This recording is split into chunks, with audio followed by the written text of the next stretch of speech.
Mexico City. Security across much of Mexico was on edge Monday as authorities warned a potential escalation in violence after the Mexican army killed Nemesio Rubén Oseguera Cervantes, known as El Mencho, the leader of the Jalisco New Generation Cartel, CJNG, one of the country's most powerful and violent criminal groups. Oseguera Cervantes, 59, was killed during a military operation in Tapalpa, Jalisco, a stronghold of the cartel, in what the government hailed as a major blow to organized crime.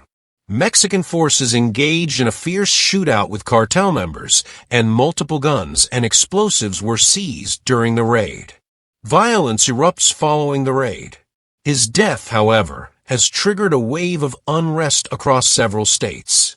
Vehicles have been burned on major highways and roads blocked by cartel factions in parts of Jalisco, Michoacán, and neighboring regions, forcing schools to close and prompting travel warnings from governments, including the United States and Canada. In cities such as Guadalajara, residents stayed home as smoke rose from burning vehicles and security forces worked to disperse blockades. Tourists in resort cities like Puerto Vallarta were urged to shelter in place after flights were canceled and advisories issued. Mexican authorities reported dozens of roadblocks in more than a dozen states and at least 14 deaths associated with the unrest, including casualties among National Guard troops sent to reinforce security in affected areas. Strategic impact and risks ahead.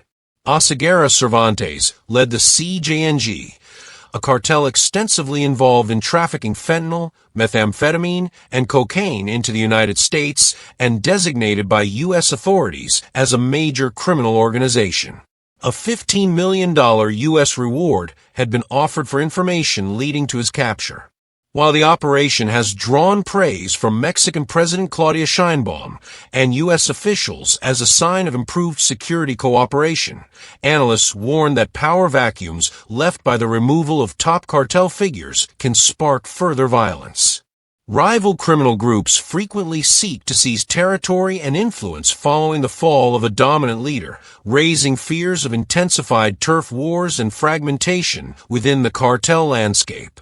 David Mora, a Mexico analyst with the International Crisis Group, noted that while Mexico's increased pressure on cartels might have strategic benefits, it also carries the risk of instability as criminal factions compete for dominance.